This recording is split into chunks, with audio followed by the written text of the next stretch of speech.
안녕하세요. 하고 싶은 거 다 하고 사는 지유입니다. 오늘은 3개월 만에 책 추천 시간으로 또 돌아왔는데 오늘은 좀 텀이 있었던 만큼 물량 공세 시스템으로 가지고 왔어요. 그래서 지금 제가 종이책만 7, 8권 정도가 있고 전자책 포함하면 거의 10권이 넘을 것 같은데 이 중에서 가장 재밌었던 책들만 후루룩 또 빨리 임팩트 있게 한번 소개를 해보도록 하겠습니다. 새해에는 자기계발이고 여름엔 또 소설이라 생각하거든요. 소설부터 시작하겠습니다. 첫 번째 소설은 쓰게 될 것이라는 소설입니다.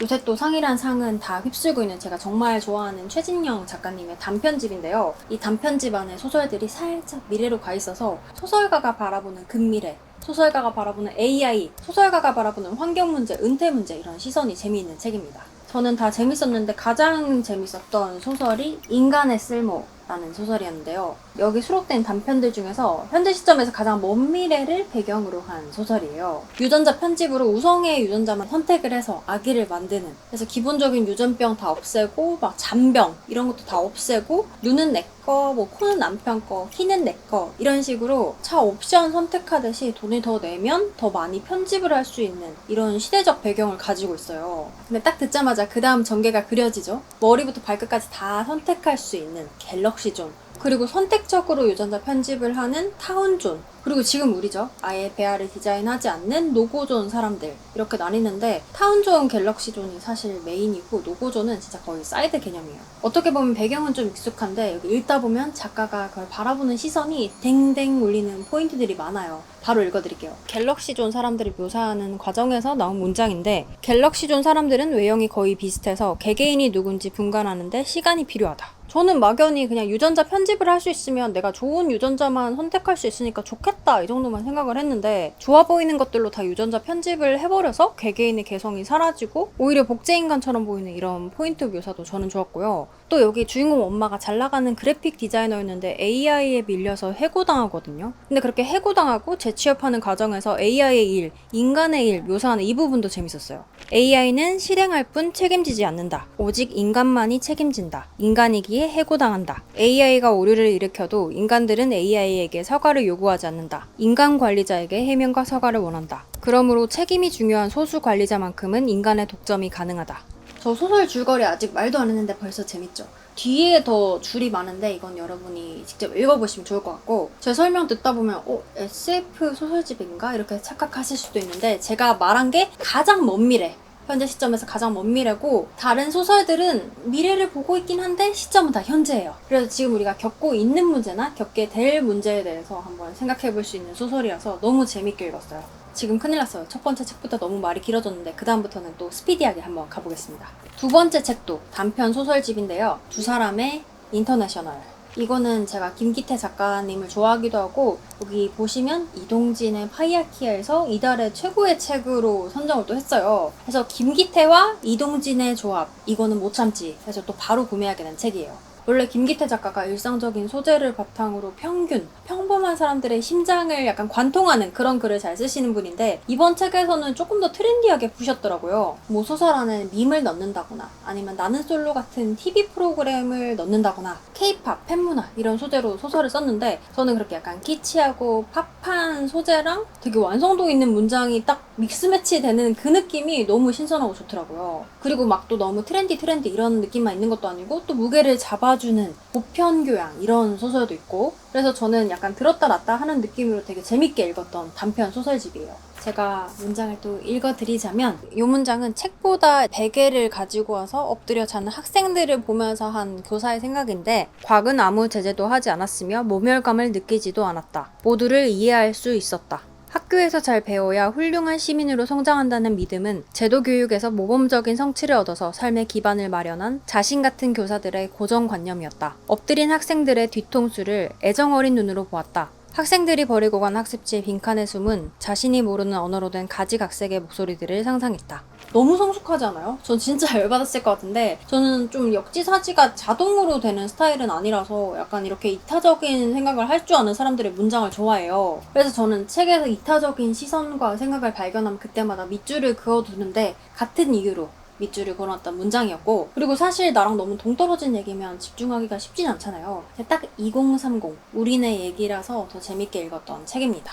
그 다음은 또 우리 지구님들이 어느 시점에 이 영상을 보게 될지 모르겠지만 또 여름이니까 특히 장마철에 미스터리 소설 한번 읽어줘야 되잖아요. 그래서 또 유명한 미스터리 소설 3권 가지고 왔습니다. 칵테일 러브 좀비, 홍학의 자리, 저주토끼. 일단 총평을 한번 해보자면 3개 다 왜 유명한지 알겠어요. 저 읽는데 진짜 눈에 1.2배속 해놓은 줄 알았어요. 진짜 쫙쫙 읽혀요, 진짜. 아무래도 미스터리, 스릴러 장르다 보니까 문장도 엄청 짧고 사건도 이제 휙휙 바뀌잖아요. 그래서 그 속도감에서 주는 희열이 1차적으로 있었고, 또 세부적으로 하나하나 들어가자면 칵테일 러브 좀비는 사실 제가 가장 기대를 했던 책이에요. 칵테일 러브 좀비 이런 단어 조합이 너무 감각적이라 생각했고, 표지랑 딱 어우러지면서 패셔너블하다? 되게 끌린다라고 느꼈던 책이에요. 근데 호불호가 엄청 갈린데서 도대체 왜 그럴까 되게 궁금증을 가졌었는데, 보니까 4편의 단편이 있어요. 근데 이 단편마다 완성도의 편차가 조금 있더라고요. 그래서 좋은 거는 진짜 좋았는데 안 좋은 거는 끝나고 나서 그냥 물음표만 하나 딱 남는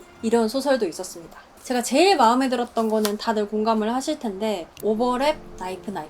요거는 주인공이 아버지가 어머니를 살해하는 광경을 보게 되고, 이 상황에서 내가 어떻게 하면 이 사건을 돌이킬 수 있을까 고민하는 찰나에 뭐 신인지 악마인지 뭔가 그런 something like that 그런 사람이 나타나서 내가 너에게 시간을 돌릴 수 있는 3번의 기회를 주겠다. 네가 원하는 시간대로 가서 이 결말을 한번 바꿔봐라. 에서 펼쳐지는 타임리프 소설이에요. 근데 진짜 구조도 정말 탄탄하고 마지막에 반전도 진짜 저는 상상도 못했거든요. 그래서 진짜 이거는 며칠 여운이 갔던 정말 완성도 있는 스릴러 공포 소설입니다.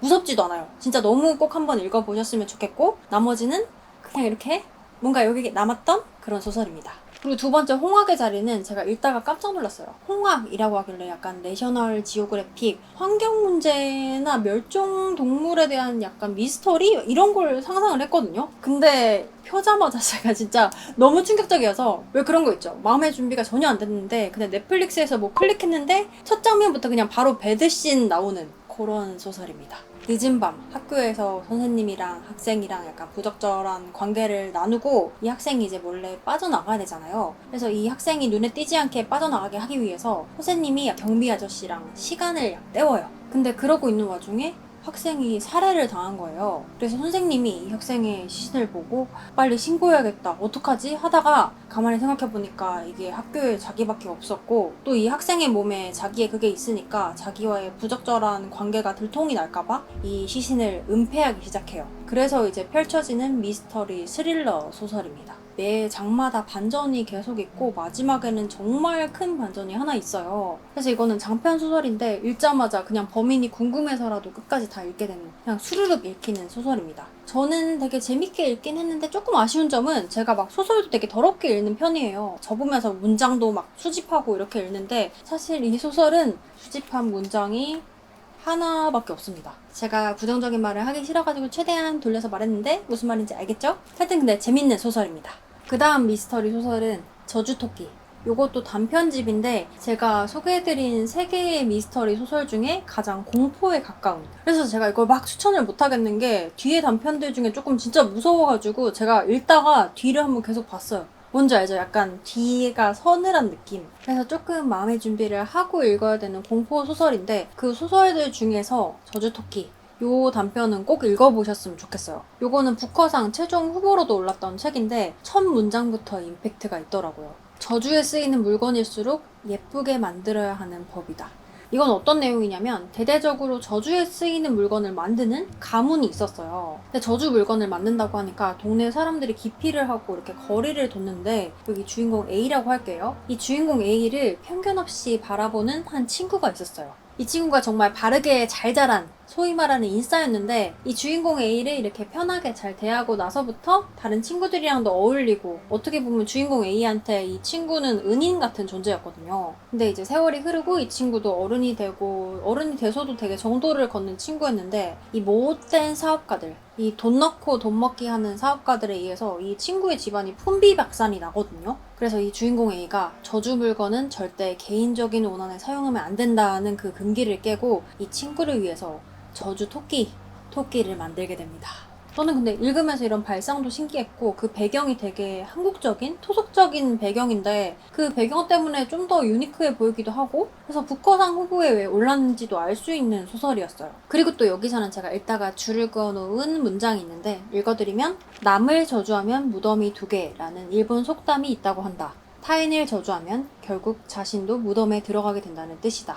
이 말도 되게 의미심장하지 않나요? 하여튼 이건 별로 무섭지 않으면서도 재밌게 읽은 완성도 높은 소설이라서 또 추천을 드립니다. 그 뒤에는 좀 무서워요. 그래서 읽을 수 있는 분들만 읽으시길 추천드립니다.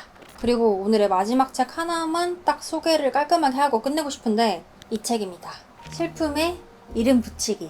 저는 이렇게 뉴욕타임즈 베스트셀러, 아마존 베스트셀러 사전 부분 1위 이런 말도 되게 끌렸는데 시인이 번역한 감정사전 이러는 멘트에 너무 호기심이 가서 사게 된 책인데요. 저는 이 머릿말에 있는 글이 이 책을 한마디로 정의할 수 있다고 생각을 해요. 인류 전체가 공유하고 있지만 아직 이름 없는 감정들을 하나하나 명명하고 질서정연하게 정리하는 슬픔의 이름 붙이기.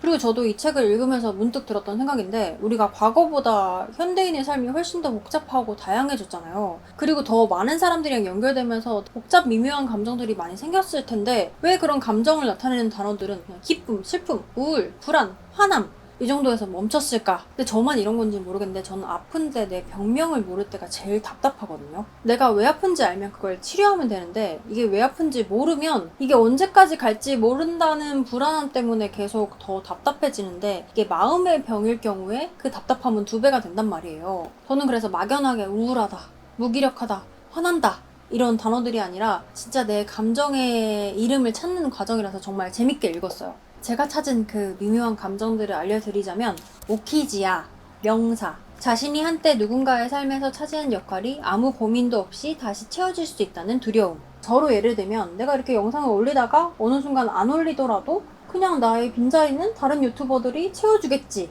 하는 이런 약간 두려움? 그런 감정을 또 제가 발견을 해서 이렇게 체크를 해놨고 일상 감정뿐만 아니라 내가 한 번도 생각해보지 못했던 영역 나의 창의력과 상상력을 깨워주는 세계관을 확장시켜주는 단어도 있었거든요.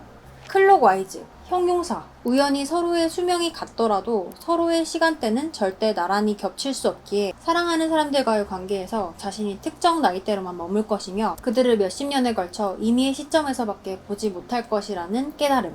예를 들어서 어머니의 반항적인 젊은 시절을 절대 알지 못하고 손자를 아이로밖에 보지 못할 것이라는 깨달음.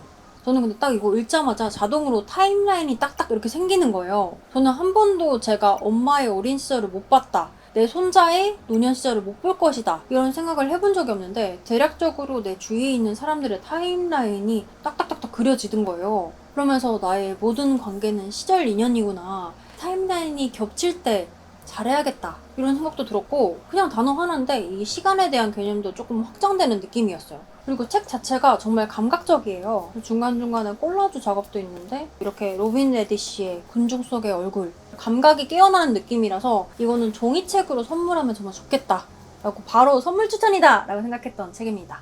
하여튼 제가 이렇게 최근에 읽었던 책들 중에서 마음에 들었던 것들 리뷰를 해봤는데 사실 다 하진 못했어요. 근데 이걸 제가 다 하다가는 영상이 40분이 될 것 같아서 제가 이미 추천한 책 읽고 계시면 또 불시에 책 추천으로 돌아오도록 하겠습니다.